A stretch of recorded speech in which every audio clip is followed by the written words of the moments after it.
Le développé couché assisté, vous avez été hyper nombreux et nombreuses à me demander comment bien l'exécuter.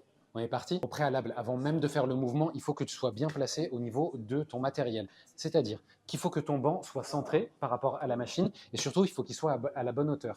La bonne hauteur, ce serait lorsque tu es allongé, la barre doit être au-dessus de tes pecs. Il ne faut pas qu'elle soit au-dessus de ton visage, il ne faut pas qu'elle soit au-dessus de ton nombril.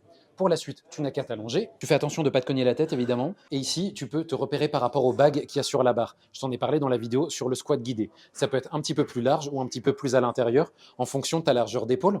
Une fois que c'est bon, pousse un peu dans la barre et tourne les crochets vers l'arrière pour retirer la sécurité. Inspire à la descente et expire à la montée. Dans l'idéal, tu essayes de faire une amplitude complète, c'est-à-dire que la barre vient toucher au niveau des pecs.